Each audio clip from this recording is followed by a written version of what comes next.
A paz do Senhor Jesus.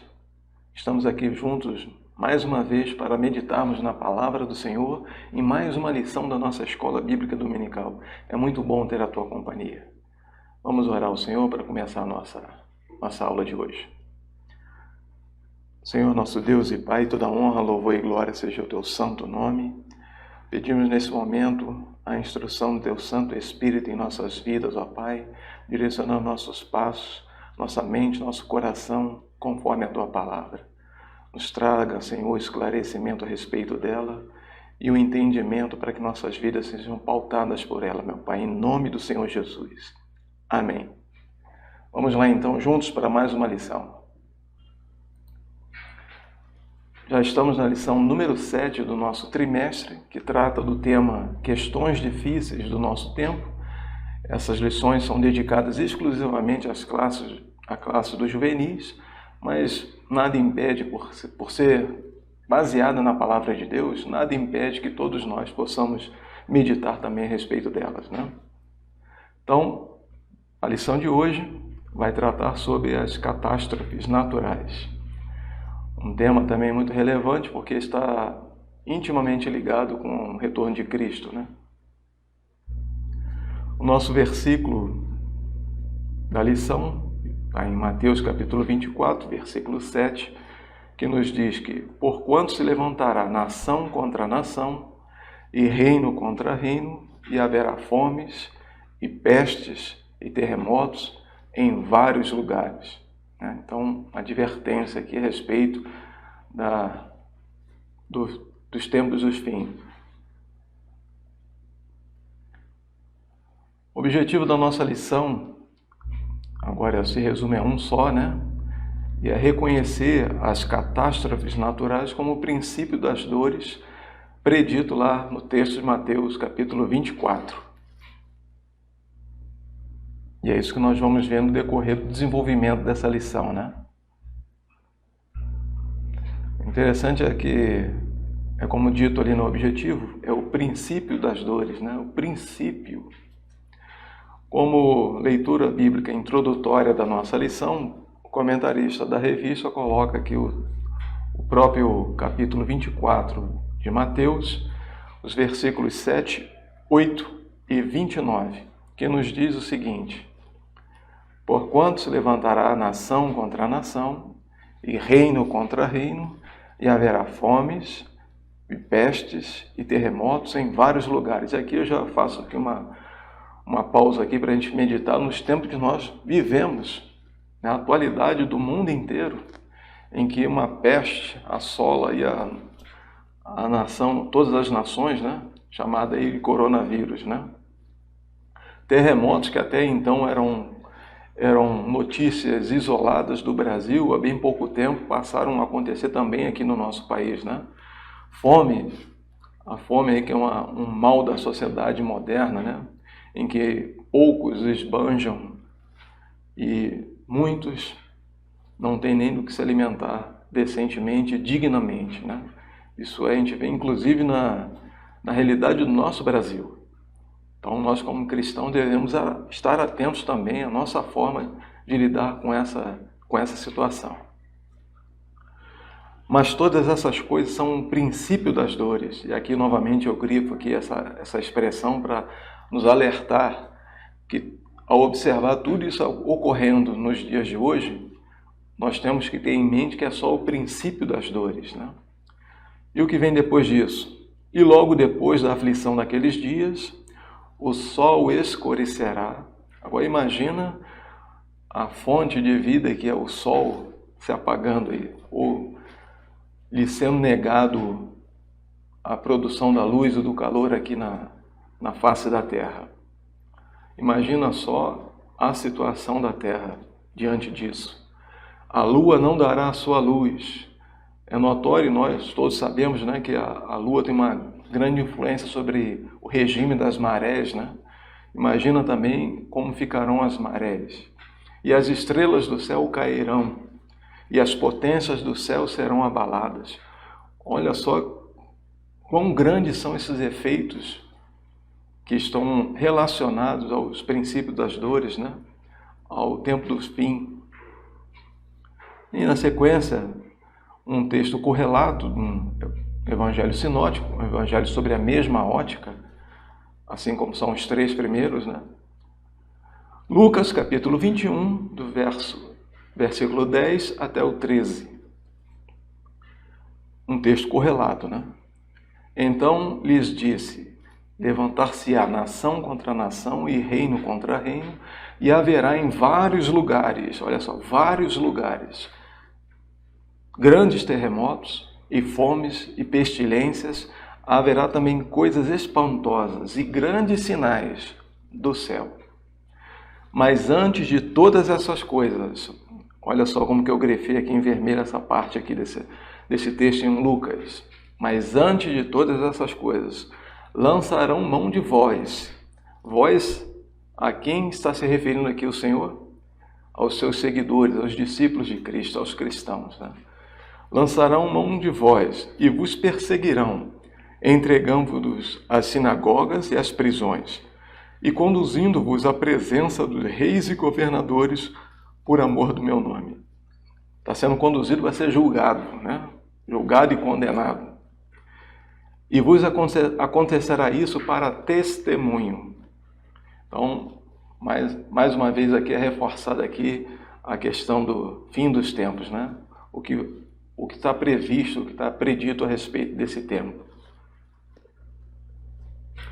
E aqui é interessante nessa parte aqui com essa elipse em volta dela, vos perseguirão.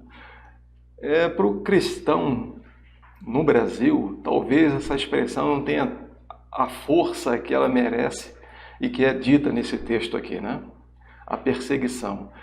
Às vezes a perseguição no Brasil é simplesmente o fato de um cristão ser motivo ali de um deboche ou de uma palavra ofensiva, né?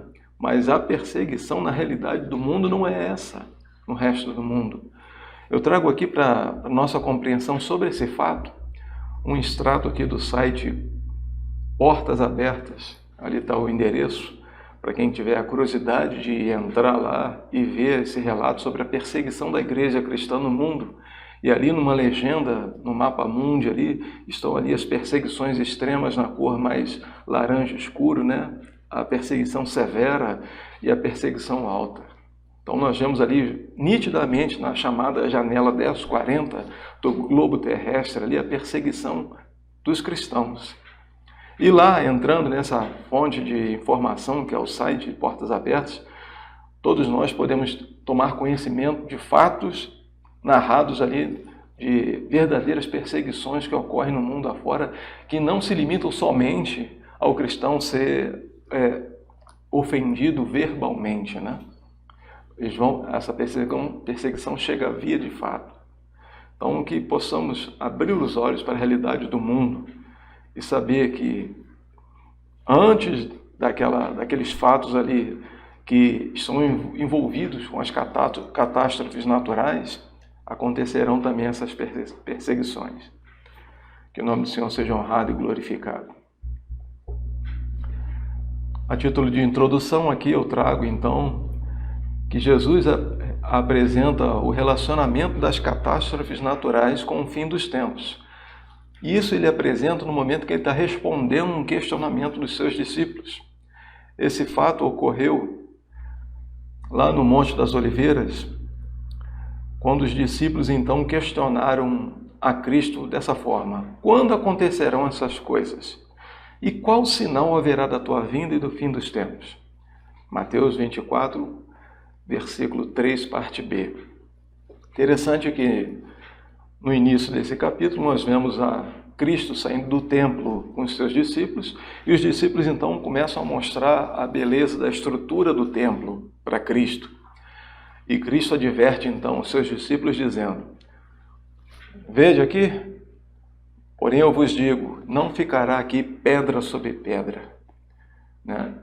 E logo depois, esses discípulos perguntando-se para Cristo, quando acontecerá essas coisas, né? E quando acontecerá a tua vinda? Porque eles perguntaram sobre a vinda de Cristo, porque Cristo já estava começando a anunciar aos seus discípulos a questão do seu sacrifício, da sua ressurreição e a sua ascensão. Isso começa lá no capítulo 16, versículo 21 de Mateus, quando ele nos diz: desde então começou Jesus a mostrar aos seus discípulos que era necessário ir a Jerusalém, padecer muito dos anciãos, dos principais sacerdotes e dos escribas, ser morto e ressurgir ao terceiro dia. Então esse é considerado ali o primeiro anúncio a respeito da paixão de Cristo aos seus discípulos ali. Por isso então eles perguntaram a Cristo ali no Monte das Oliveiras a respeito da vinda dele, né? Continuando então, mas afinal qual a utilidade de um sinal? Os discípulos pediram um sinal para quê? Para Cristo, ali no Monte das Oliveiras. Qual a utilidade então de um sinal? Como que a gente pode relacionar o significado e a utilidade realmente de um sinal? Bem, o sinal tem a função principal de comunicar ou orientar sobre algo. Simples assim. Todo sinal tem a função principal de comunicar algo ou orientar sobre algo, né? A exemplo aqui eu trago os sinais de trânsito, né? Então, muito importante para todo motorista, tem que reconhecer esses sinais, né? Existem aqueles que a legenda já informa qual é o seu significado e outros que o símbolo é que vai mostrar, vai informar ao motorista, ao condutor ali, o que ele está querendo representar. Qual é a comunicação daquele sinal, qual a orientação daquele sinal, né? Então, vários deles ali são apenas símbolos, né? A cor, o formato, a posição dele, horizontal, vertical, tudo isso está relacionado à forma da mensagem que aquele sinal está querendo passar, a comunicação ou orientação daquele sinal, né? É muito interessante isso. Então, nós temos, por exemplo, a linguagem brasileira dos sinais, as libras, né? Então, as pessoas se comunicam por meio de sinais. Lucas, capítulo 12, versículos 54 a 56, nós vemos aqui também o quanto o sinal era importante, né? Então, já havia no meio da sociedade ali a interpretação de sinais, né? Como está registrado aqui nesse texto em que o próprio Cristo repreende aquelas pessoas ali da sociedade com relação a julgar os sinais ali, né? Vamos ler aqui. Quando vedes a nuvem que vem do ocidente, logo dizeis, lá vem chuva, e assim sucede. Quando vedes soprar o vento sul, dizeis, haverá calma, e assim sucede. Hipócritas, sabeis interpretar a face da terra e do céu. Como não sabeis então discernir esse tempo? O tempo em que o Senhor Jesus estava vivendo aqui nessa terra, em que a salvação havia sido enviada a esse mundo ali. O Verbo encarnado. Então, as pessoas sabiam interpretar os sinais do céu, do tempo, né? E não sabiam interpretar o tempo da vinda do Messias. Então, a importância do sinal, né? Nós devemos saber interpretar os sinais e contextualizar os sinais. Glória a Deus. E em Marcos, capítulo 16, nos versículos 17 e 18, que nos diz: esses sinais hão de seguir os que crerem. Em meu nome expulsarão demônios, falarão novas línguas, pegarão em serpentes, e quando beberem alguma coisa mortífera, não lhes fará mal algum. Imporão as mãos sobre os enfermos e os curarão. São sinais que o Senhor deixou para aqueles que creem no seu nome. Diante da sociedade, esses sinais se manifestam e comprovam que ainda existe nesse mundo um povo que crê no nome do Senhor. Glória a Deus. Já entrando agora então nos tópicos da nossa lição, o primeiro dele, são apenas 2, né? Vai falar sobre as catástrofes naturais, realmente, né? E aqui eu trago já, então, alguns exemplos de catástrofes que ocorreram ao longo dos anos, dos séculos ali, né? A primeira imagem aqui diz respeito ao furacão Katrina, que assolou o Golfo dos Estados Unidos, com chuvas implacáveis e ventos mortais durante esse ciclone tropical de categoria 4, que ocorreu em 2005. A cidade de Nova Orleans foi castigada e a estimativa é de 1.200 pessoas que tiveram suas vidas ceifadas. Então, esse é o primeiro. Trago apenas 6 aqui, né? São muitos e muitos, mas somente 6 aqui para a nossa compreensão nessa lição. E fica aí a curiosidade de cada um em pesquisar e ver ali a sequência de catástrofes que o mundo foi assolado aí, né? No segundo aqui, na segunda imagem, é o terremoto na cidade de Alepo, lá na Síria, né? Então foi um dos terremotos mais mortais do mundo no ano de 1138. Além de quase toda a cidade ter sido destruída pelo esse terremoto, há uma estimativa de 230 mil pessoas mortas após o abalo sísmico, né? Então, terremoto na cidade de Alepo, na Síria. O próximo, mais recente, né?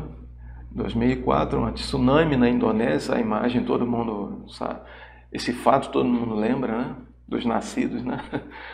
Depois dele. Então, em 2004, ao longo da costa de Sumatra, na Indonésia, enormes placas tectônicas, né? A formação da crosta terrestre ali, são as placas, né? Se deslocaram, causando um terremoto no Oceano Índico, matando quase 230 mil pessoas, o mesmo número, inclusive, que a cidade de Alepo ali que a gente viu anteriormente, né? A estimativa, né? Porque muitos nem foram achados, né? O próximo aqui é um terremoto de Antioquia, olha só, séculos atrás, em 526. Por que eu coloquei isso aqui? Para a gente ver que a palavra do Senhor vem se cumprindo, século após século, ano após ano, né? Então, a palavra de Deus é fiel, ela se cumpre, né? E em 526, um forte terremoto atingiu a cidade bizantina de Antioquia. E ali a estimativa é de quase 250 mil pessoas mortas nesse terremoto. Outro aqui, também no local que eu tive o privilégio de ser enviado aí numa missão de paz, ocorreu lá no Haiti, terremoto que atingiu a magnitude 7 na escala Richter, né? Abalou completamente o país. Isso foi em 2010, há 11 anos atrás aí. O país perdeu cerca de 300 mil vidas e ainda, até hoje não se recuperou dessa situação, desse terremoto, da destruição causada por ele ali, né? É lastimável, né? Uma tristeza só. E aqui na nossa nação, nosso país, eu trago aí a inundação na região serrana do Rio de Janeiro, lá em Teresópolis, Petrópolis, né? Ocorrida ali em 2011, há 10 anos atrás, sendo considerada a maior catástrofe climática do Brasil. Essa tempestade que virou uma inundação, varrendo tudo pela frente, matou aproximadamente 900 outras pessoas, deixou 30 mil desalojados. 99 vítimas continuam desaparecidas até hoje. Isso na nossa nação, né?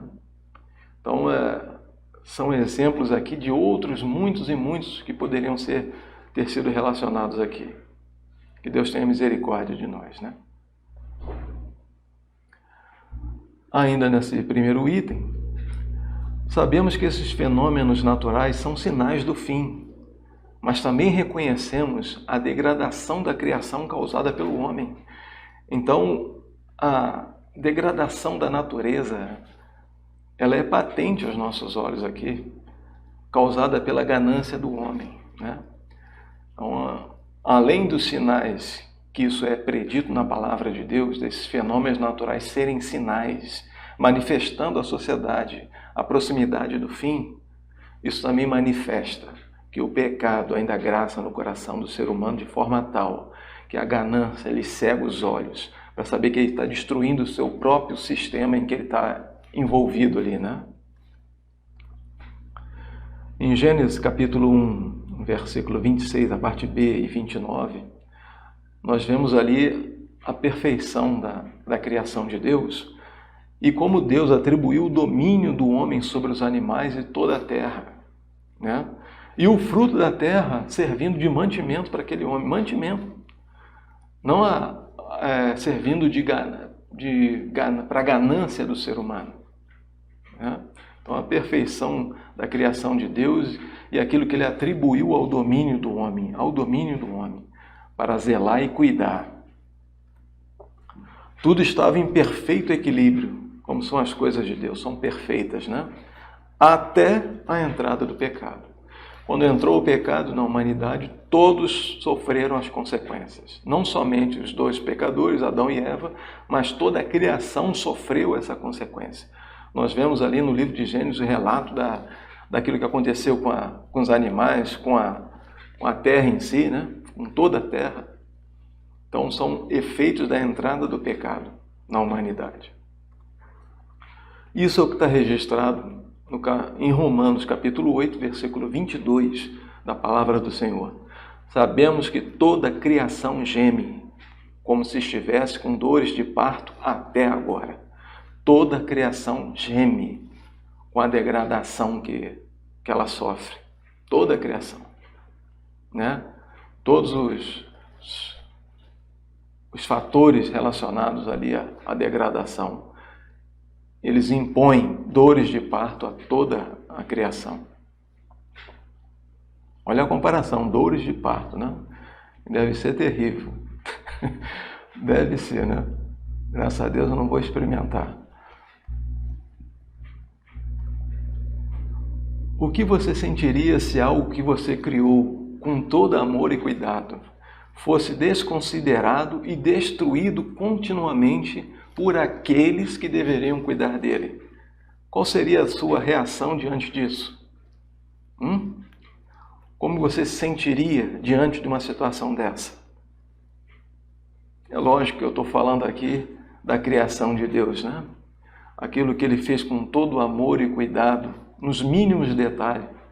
Nós vemos a criação do Senhor, um sistema totalmente interdependente um do outro, né? A dependência de um do outro, a perfeição, o equilíbrio entre o reino vegetal, animal, mineral, um equilíbrio perfeito, e o homem, o ser humano criado para dominar e governar todas essas coisas.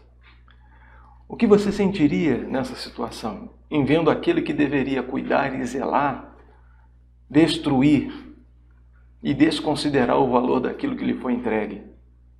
Nós, como cristãos, devemos ter a perfeita compreensão do que é ser mordomo. Todo cristão sabe que ele é mordomo das coisas do Senhor. O mordomo é aquele que cuida das coisas do dono. Então, o cristão tem essa perfeita compreensão. Do Senhor é a terra e a sua plenitude, o mundo e aqueles que nele habitam, porque ele a fundou sobre os mares e afirmou sobre os rios. Salmo, capítulo 24, versos 1 e 2. Essa é a perfeita compreensão daqueles que são mordomos daquilo que Deus lhes confiou. Glória a Deus, que possamos seguir firmes no propósito de ser mordomos em tudo quanto Deus colocar em nossas mãos. Salmo 19, versos 1 e 4 é um poema, um maravilhoso poema que eu amo muito essa palavra, que nos diz: os céus declaram a glória de Deus e o firmamento as obras das suas mãos. Um dia faz declaração a outro dia, uma noite mostra sabedoria a outra noite. Sem linguagem, sem fala, ouvem-se as suas vozes, e em toda a extensão da terra estende-se a sua voz e as suas palavras até o fim do mundo. É um poema do Senhor, manifestando o quê? Manifestando que a criação revela o Criador. Então, quando nós preservamos a criação, nós estamos preservando mais uma voz que se levanta para anunciar o quão grande é o Criador dela. Glória a Deus. É impressionante como pessoas não conseguem mais observar essas coisas. Pessoas que não conseguem olhar para uma simples ave, minúscula ave, que tem um canto tão perfeito, tão harmônico, tão lindo, e não ver ali a manifestação de Deus. Olhar para a natureza maravilhosa, as árvores frondosas, que no seu processo de fotossíntese conseguem ali nos alimentar com puro ar ali, retirando aquilo que não devemos respirar, assimilando e devolvendo o que é bom para nós. Maravilhoso demais. Olhar para o céu e ver a imensidão do céu, as estrelas, as coisas maravilhosas, cada uma com a sua grandeza, como fala a palavra de Deus. E Deus as conhece pelo nome. Deus conhece a mim, conhece a ti, mesmo antes de nascermos. A criação revela o Criador. Glória a Deus. É fato que o consumo predatório dos recursos naturais tem origem no amor ao dinheiro. É o que nos diz e afirma 1 Timóteo capítulo 6, versículo 10. O amor ao dinheiro é a raiz de todos os males. Né? A palavra de Deus nos orienta a respeito disso. Por quê? Também a palavra de Deus nos explica que onde estiver o teu tesouro, ali estará o teu coração. Ou seja, o tesouro, aquilo que é valioso para a vida da pessoa. Se ela coloca o dinheiro, as riquezas, os bens materiais, acima dos bens espirituais ou da presença de Deus no seu coração, é o dinheiro, são os bens materiais que vão ocupar o trono do coração dela. Né? Então, onde estiver o teu tesouro, ali estará o teu coração. E aí todas as demais coisas que estão ao redor não têm o mesmo valor que aquilo que está no teu coração. E aí tanto faz depredar a natureza ou não, acabar com a criação do Senhor ou não. Tanto faz, porque o que interessa, o que realmente tem valor é aquilo que está no coração. Agora não podemos nos enganar, a palavra do Senhor nos exorta, a lei da semeadura de Gálatas, capítulo 6, versículo 7. Não vos enganeis, Deus não se deixa escarnecer. Tudo que o homem semear, isso também ceifará. Ninguém planta arroz esperando colher milho.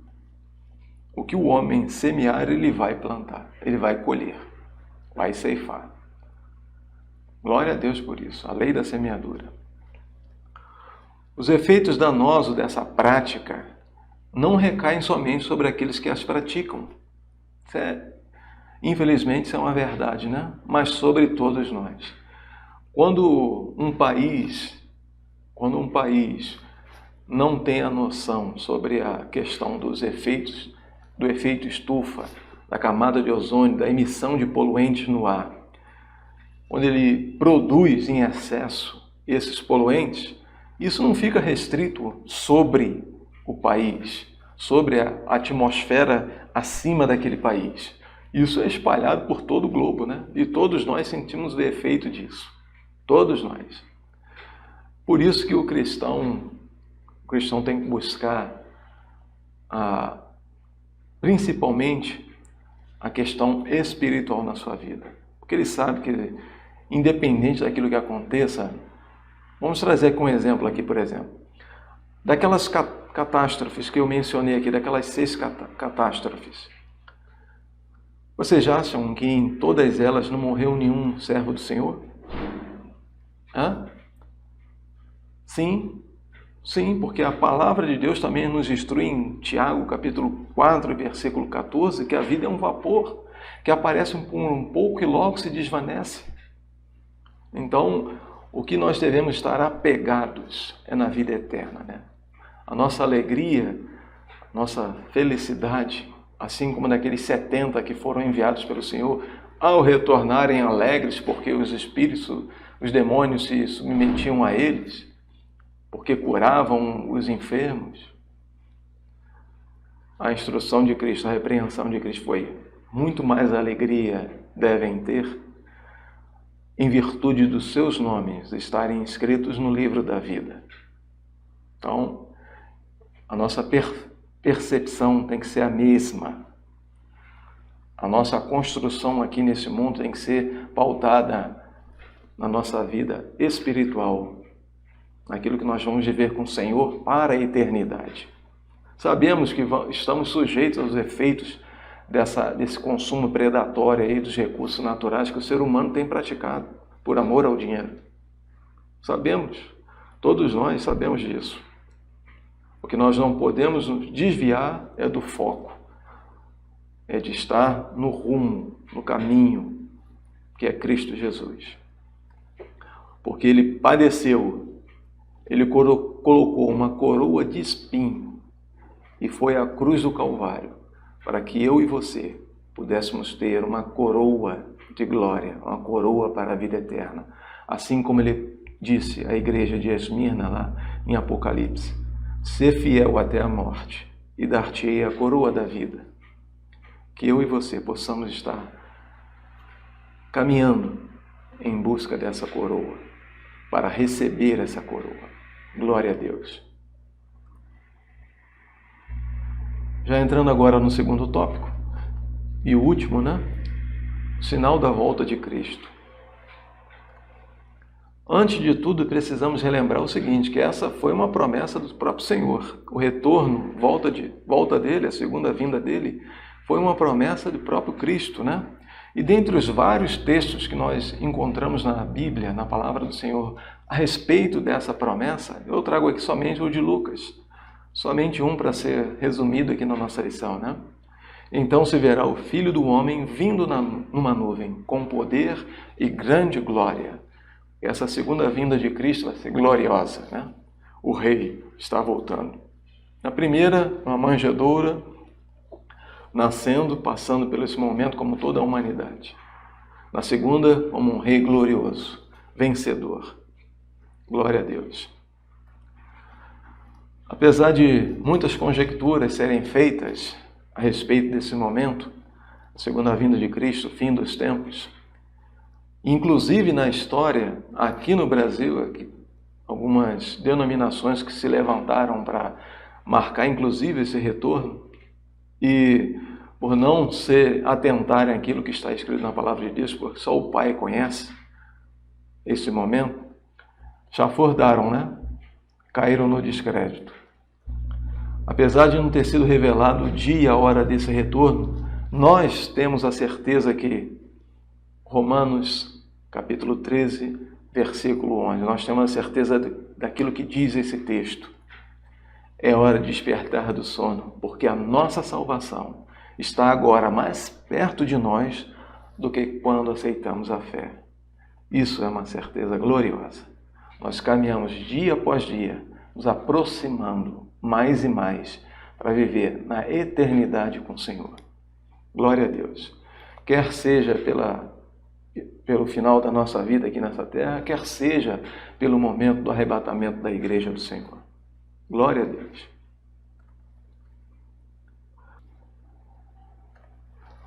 Assim como sobre a sua segunda vinda, todo cristão tem a certeza da proximidade do fim pelos sinais que o próprio Cristo mencionou e aquilo que nós já vimos aqui, vários exemplos, né? Glória a Deus. Possamos caminhar observando esses sinais e que eles possam indicar cada dia mais que os nossos passos têm que ser firmes em direção ao Senhor Jesus. Mateus capítulo 24, versículo 35, nos traz que passarão os céus e a terra, mas as minhas palavras jamais passarão. Então, se Jesus disse que esses sinais de fome, peste, terremoto e grandes abalos no céu ocorrerão, eles ocorrerão, porque a palavra do Senhor jamais passará. Ele é aquele que fez a promessa, é fiel para cumpri-la, e Ele é Senhor sobre todas as coisas. Então, eu e você, como cristãos, possamos estar firmes, seguindo o caminho do Senhor, porque Ele é o caminho, a verdade e a vida. Glória a Deus. Concluindo, então, essa nossa breve lição sobre esse tema tão importante, eu trago aqui o que os sinais apontam para a chegada do fim dos tempos. É o que nós vimos na nossa lição. Como igreja do Senhor, precisamos estar vigilantes e apercebidos dos fatos que nos rodeiam. O cristão não pode estar alheio àquilo que está acontecendo ao seu redor, né? Não pode ser tomado por espanto daquilo que acontece ao redor, né? Confiados na palavra de Cristo, eis que estou convosco até a consumação dos séculos. Glória a Deus. Que o Senhor possa abençoar a minha e a tua vida e que, como cristão, possamos estar atentos aos sinais e como sabedores, daquilo que a palavra de Deus nos diz a respeito deles. Glória ao Senhor. Assim então, chegamos ao final dessa lição número 7 e esperamos estar com cada um de vocês na próxima lição, quando a oportunidade do Senhor nos vier. Que o Senhor seja honrado e glorificado em tudo e que possa encontrar cada um dos que assistem esse vídeo em paz e abençoados. Em nome de Jesus. Amém.